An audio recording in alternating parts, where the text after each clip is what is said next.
दोस्तों, welcome back to another video from Winner Science classes. In last lecture, we are also studied about the DS of anther, and today we are learn the how to formation of the male gametes or male gametophyte in the angiospermic plants. Okay, so basically, what is meant by microsporogenesis? Microsporogenesis is the most important term. This term we also studied in previous lecture also, but in this lecture we also repeat this term. Why? Because this term is the most important. Microsporogenesis, the process of formation of male gametophyte in the angiospermic plants. अगर angiospermic plant में male gametes जो है pollen grain उसका formation होना, जो process होती है उस फॉर्मेशन की, उसे हम कहते हैं माइक्रोस्पोरोजेनेसिस. तो basically in last lecture we discuss about the structure of anther, and in the anther we discuss the sporogenous tissue.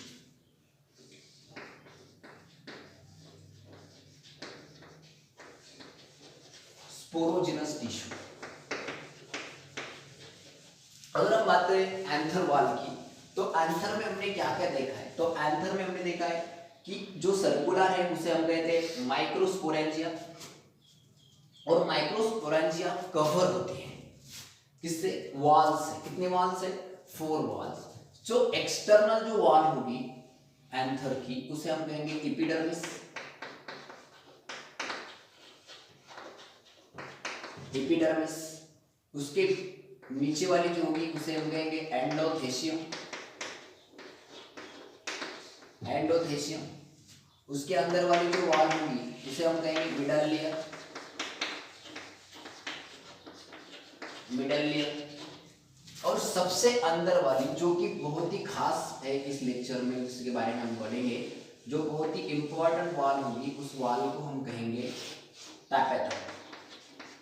Tapetum is the most important wall in the most important wall for the formation of the male gametophytes. यानी ये जो tapetum होती है वो nutritive होती है. मैंने कल बताया आपको nutritive. Tapetum is a nutritive. Nutritive बोले तो वो क्या करती है? न्यूट्रिशन प्रोवाइड करने का काम करती है. किसे? Sporogenous tissue. ये है स्पोरोजिनस टिश्यू. अंदर वाला. अगर आपको समझ नहीं आ रहा है तो आप सीधे सीधे देखिए, यहाँ पे ये एक्सटर्नल वॉल है, उसके अंदर वाली है, उसके अंदर वाली, और ये सर्कुलर के बीच में यहाँ पे ये जो माइक्रोस्पोरेंजिया, इस माइक्रोस्पोरेंजिया के बीच में वाला जो टिश्यू होगा उस टिश्यू को हम कहेंगे स्पोरोजिनस टिश्यू. और अगर स्पोरोजिनस टिश्यू की बात करें तो स्पोरोजिनस टिश्यू में कौन से सेल होंगे? तो स्पोरोजिनस टिश्यू में होंगे cell sporogenous cell. Sporogenous cell.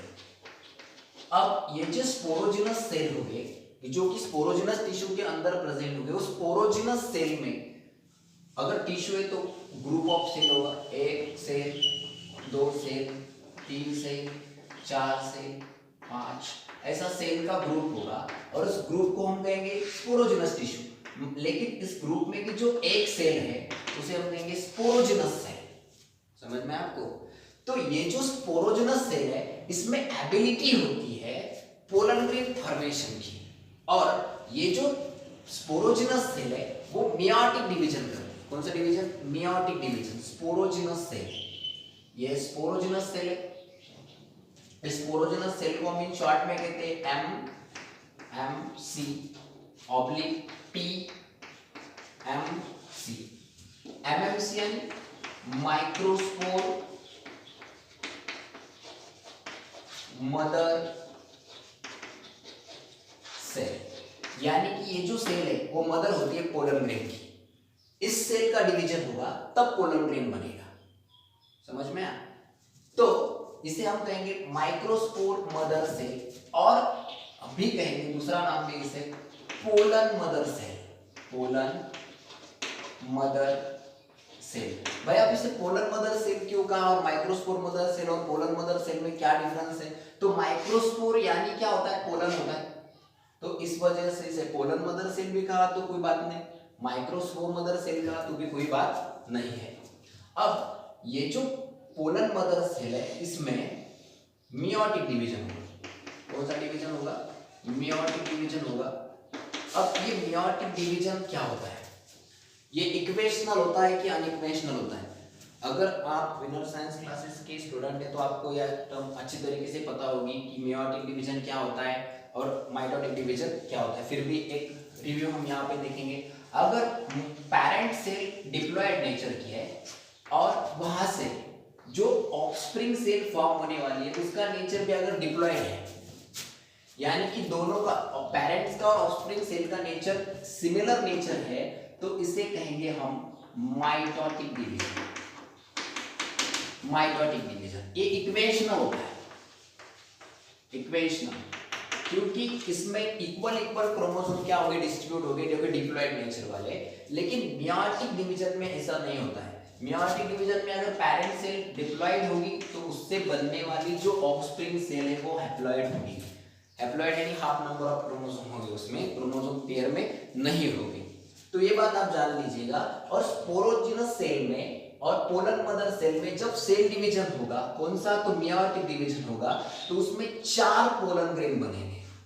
4 वहां पे पोलन ग्रेन का एक स्ट्रक्चर बनेगा, 4 पोलन ग्रेन का, 1 2 3 4 सेल बनेंगे वहां पे। और ये जो 4 सेल का स्ट्रक्चर होगा वो भी कॉम्पैक्टली अरेंज होगा, उसे हम कहेंगे टेट्रेड। टेट्रेड कहेंगे, यानी कि एक साथ 4 पोलन ग्रेन बने होंगे। तो ये बात है, अगर ये टेट्रेड बना तो उस टेट्रेड में की जो एक सेल होगी उसमें से एक वो मैच्योर्ड हो जाएगी और बनेगा उससे पोलन ग्रेन। अब इंपॉर्टेंट बात ये मैं बताने वाला हूं यहाँ पे कि पोलन ग्रेन तो बन रहा है, लेकिन कहाँ पे बन रहा है?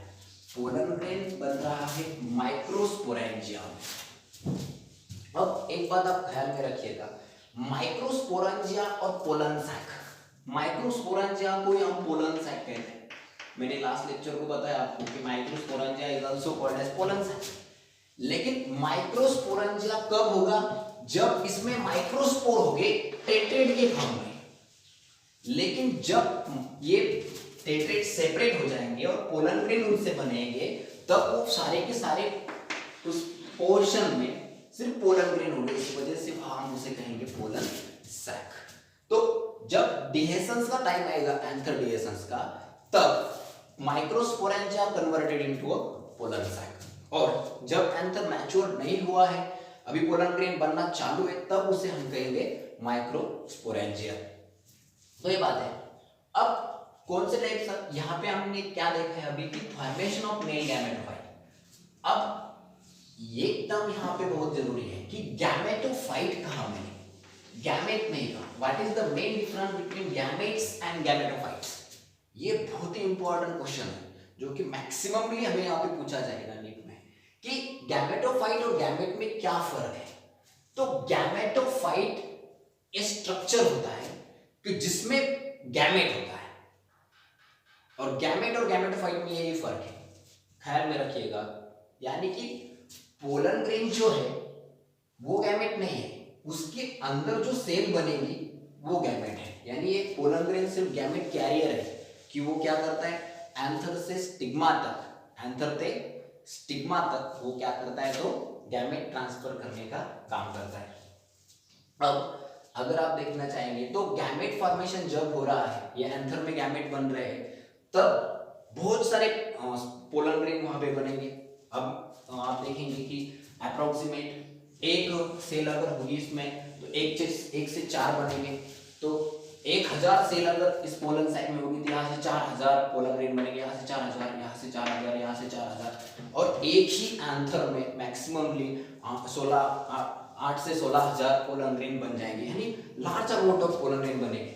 अब जितने पोलन ग्रेन एंथर में बन रहे हैं उतने ही फीमेल गैमेट्स और यहाँ वहां पे गाइनोसियम में नहीं बन रहे होंगे, क्योंकि ये जो प्लांट होगा जो ज्यादा न्यूमेरियस पोलन ग्रेन बनाएगा वो प्लांट मोस्टली डिपेंड होगा अबायोटिक फैक्टर पे पॉलिनेशन के लिए। आपको पता है यहाँ पे बहुत सारे वीडियो अपलोड किए जाएंगे, उसमें हमें सामने देखना है कि पोलन ग्रेन पॉलिनेशन कैसे होता है, पॉलिनेशन के टाइप्स, जो कि अबायोटिक फैक्टर से पॉलिनेशन कैसे होता है, बायोटिक फैक्टर से पॉलिनेशन कैसे होता है, उसके बाद में फर्टिलाइजेशन कैसे होगा, पोलन पिस्टिल इंटरेक्शन कैसे होगा, उसके बाद में सीड कैसे बनेगा, एम्ब्रियो कैसे फॉर्म होगा, एंडोस्पर्म कैसे फॉर्म होगा, और प्लांट कैसा बनेगा, जर्मिनेट कैसे होगा, वो सारे के सारा पढ़ना है हमें।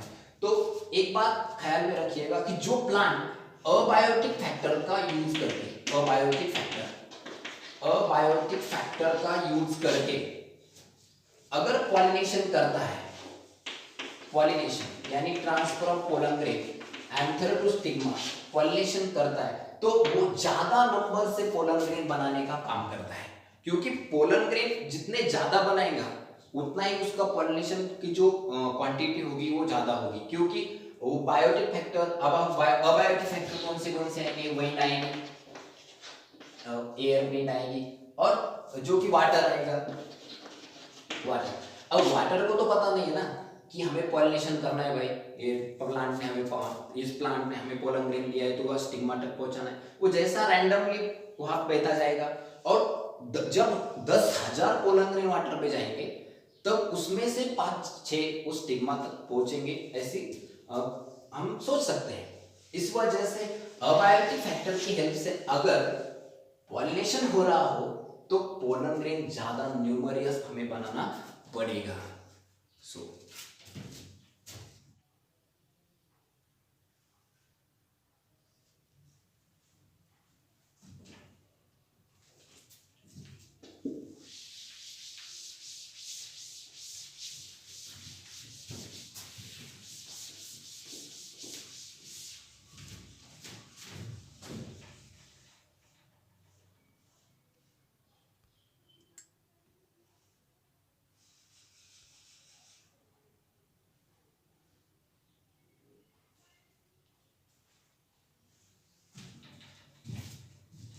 तो पॉलिनेशन के बारे में भी देखा हमने, तो अब देखेंगे कि structure of pollen grain, structure of pollen grain यानी फॉर्मेशन ऑफ मेल गैमेटोफाइट देखा, अब हम देखेंगे स्ट्रक्चर ऑफ मेल गैमेटोफाइट्स यानी स्ट्रक्चर ऑफ पोलन ग्रेन।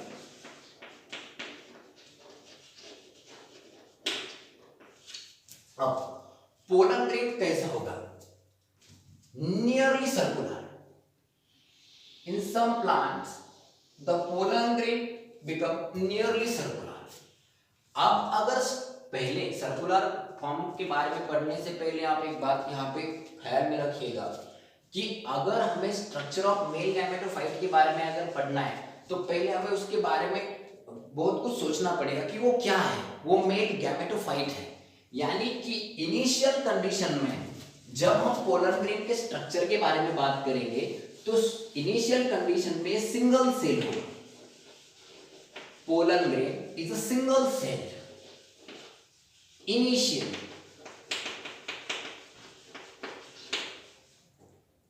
शुरुआत में ये सिंगल सेल होगा, यानी इसमें एक ही सेल प्रेजेंट होगी और जो कि कवर्ड होगा 2 लेयर से,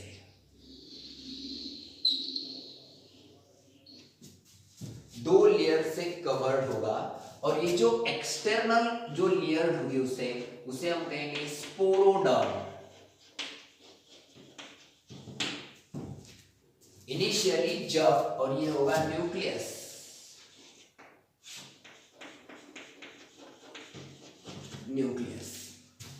अब जब स्ट्रक्चर ऑफ मेल गैमेटोफाइट के बारे में पढ़ रहे हैं तो pollen grain initially single cell होगा, सिंगल सेल, और अब इसमें होगा माइटोटिक डिवीजन,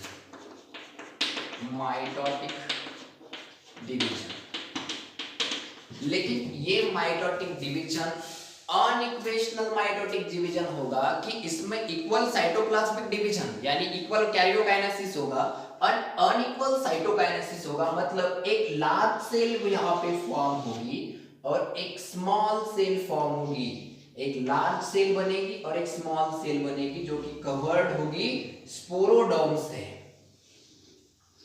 और ये जो स्पोरोडर्म होगा उसमें 2 लेयर होगी, एक्सटर्नल लेयर उसे हम कहेंगे एक्साइन इंटरनल लेयर होगी उसे हम कहेंगे एंजाइम।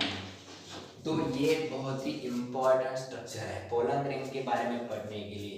तो ये जो सिंगल सेल है वो सिंगल सेल कवर्ड होगी, कवर्ड बाय 2 लेयर, 2 लेयर से वो कवर्ड होगी, उसे हम कहेंगे कॉल्ड एज स्पोरोडर्म। स्पोरोडर्म यानी पोलन रिंग जो एक्सटर्नली कवर्ड है वो कवर्ड जो है बोथ को, दोनों को कॉम्बिनेशन में हम कहेंगे स्पोरोडर्म। स्पोरोडर्म, और स्पोरोडर्म में कितनी लेयर है? 2 लेयर है। तो एक है आउटर और दूसरी है इनर। अब जो आउटर लेयर होगी वो आउटर लेयर को हम कहेंगे एक्साइन, और जो इनर लेयर है, इनर लेयर, उस इनर लेयर को हम कहेंगे एंटाइन। अब एक्साइन जो होगी वो शेप दिखाएगी। क्या दिखाएगी? Shape of the pollen ring depends on the exine, और वो रफ होगी। कैसी होगी बेटा? Rough, rough and which have a special type of substance, कि उसमें स्पेशल टाइप का एक सब्सटेंस होगा कि जो कि फिजिकल अवेयरनेस और केमिकल अवेयरनेस से इसकी क्या करेगा? तो रक्षा करेगा, प्रोटेक्शन प्रोवाइड करेगा पोलन रिंग को। तो वो जो सब्सटेंस होगा, केमिकल होगा, उसे हम कहेंगे स्पोरोपोलेनिन। क्या कहेंगे? स्पोरोपोलेनिन। स्पोरोपोलेनिन ये क्या करेगा? तो प्रोटेक्शन प्रोवाइड करने का काम करेगा, प्रोटेक्शन। अगर आप कहेंगे तो ये जो है पोलन ग्रेन जो होता है वो पोलन ग्रेन होता है फोसाइल होता है, फोसाइल, क्योंकि ये ज्यादा दिन तक, कितने भी दिन तक अगर वो सॉइल में दबा रहा तो डिस्ट्रॉय नहीं होगा, क्योंकि उसकी जो एंजाइम होगी उस एंजाइम में क्या होगा? तो स्पेशल सब्सटेंस होगा, उसे हम कहेंगे क्या? स्पोरोपोलेनिन, जो कि एंजाइम में प्रेजेंट होता है, जो कि प्रोटेक्शन प्रोवाइड करता है from the chemical factor and from the physical factor. Physical factor like temperature, chemical factor यानी बहुत सारे जो वाटर्स वगैरह होंगे, जो केमिकल्स होंगे, वो ज्यादा से ज्यादा पोलन ग्रेन पर इफेक्ट नहीं करेंगे। और रही दूसरी बात, अब हमने बताया कि आउटर लेयर है, इनर लेयर है, इनर लेयर, अब आउटर लेयर अगर रफ है तो इनर लेयर कैसी होगी? तो स्मूथ होगी, स्मूथ होगी। अब इनिशियली वो कैसा है? तो सिंगल सेल का है। लैटर जब वो सिंगल सेल का नहीं रहेगा तो उसके बाद में माइटोटिक डिवीजन होगा। उसमें कौन सा डिवीजन होगा? माइटोटिक। अब माइटोटिक डिवीजन भी हुआ है, लेकिन कैसे हुआ है आप देखिए, यहाँ पे मैं बताता आपको, बहुत ही इंपॉर्टेंट टर्म है। माइटोटिक डिवीजन होगा तो उसमें इक्वल साइटोप्लाज्मिक नहीं होगा, इक्वल न्यूक्लियर डिवीजन। कैसे होगा? इक्वल न्यूक्लियर डिवीजन होगा और अनइक्वल साइटोप्लाज्मिक डिवीजन होगा। अगर आप बात करें सेल डिवीजन की, तो सेल डिवीजन के समय साइटोप्लाज्मिक डिवीजन अगर होगा, साइटोप्लाज्म अगर डिवीजन कर रहा है साइटोप्लाज्म, तो उसे हम कहते हैं साइटोकाइनेसिस। साइटोकाइनेसिस। और अगर न्यूक्लियर डिवीजन होता है, न्यूक्लियर डिवीजन होता है, तो उसे हम कहते हैं कैरियोकाइनेसिस। कैरियोकाइनेसिस। अब हम बात करेंगे कि सेल डिवीजन हुआ किसमें?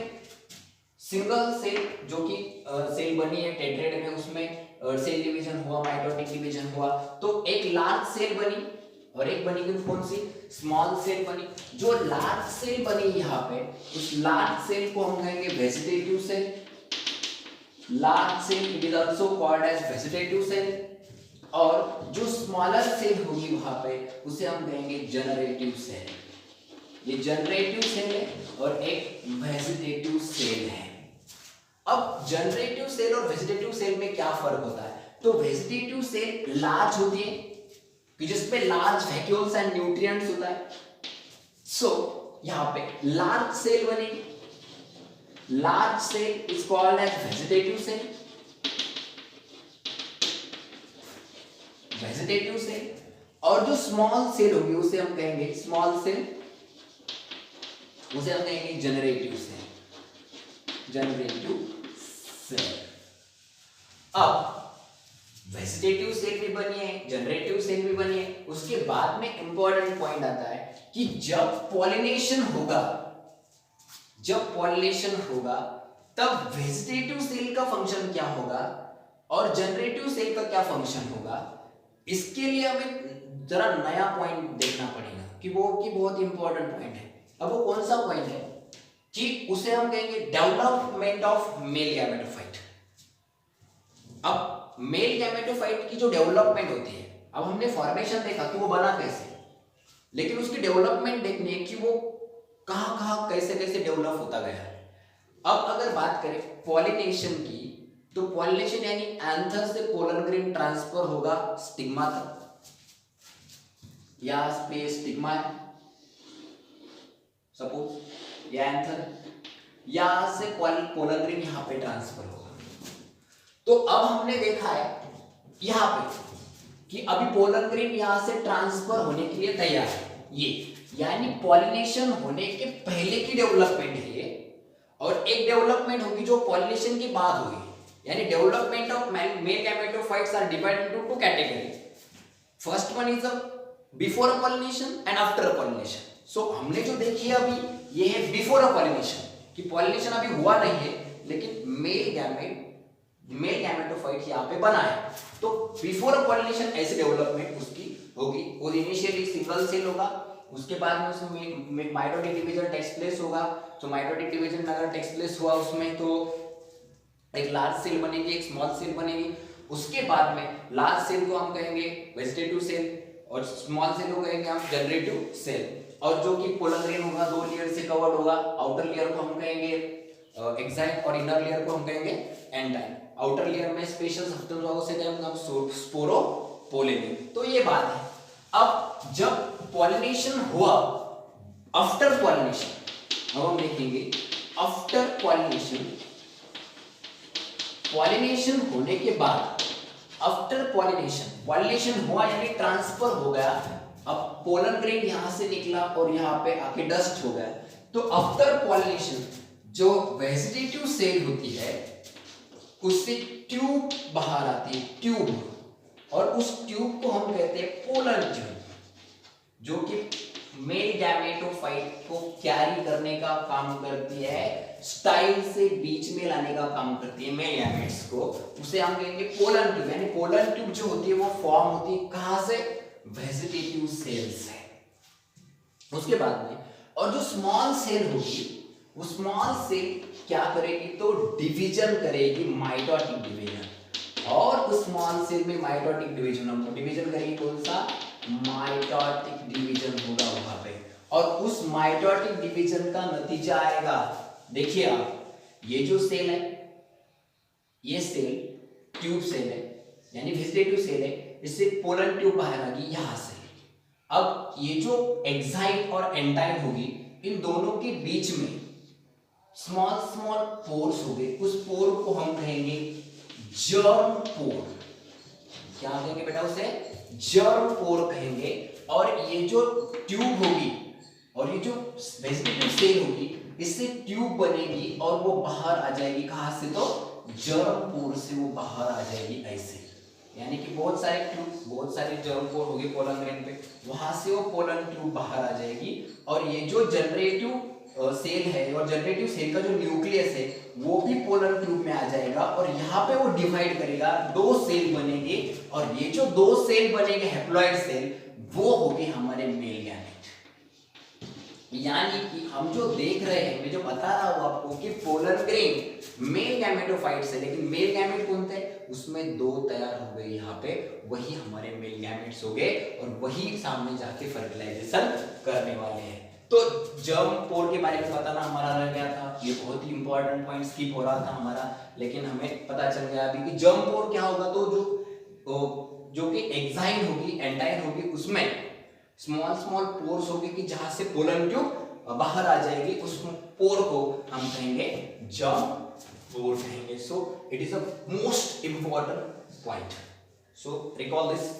और थोड़ा बहुत बताना चाहता हूं आपको कि ये हो गया कि male gametophytes, formation of male gametophyte और माइक्रोस्पोरोजेनेसिस। अब दूसरी बात है गैमेट ट्रांसफर यानी पॉलिनेशन। अब हम देख रहे हैं सेक्सुअल रिप्रोडक्शन, अभी थोड़ा सा रिकॉल कर लेते हैं। सेक्सुअल रिप्रोडक्शन देख रहे हैं। सेक्सुअल रिप्रोडक्शन में 3 इवेंट्स होते हैं, प्री फर्टिलाइजेशन,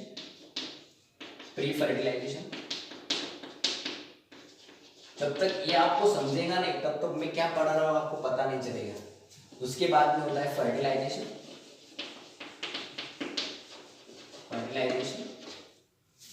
और उसके बाद में होता है पोस्ट फर्टिलाइजेशन।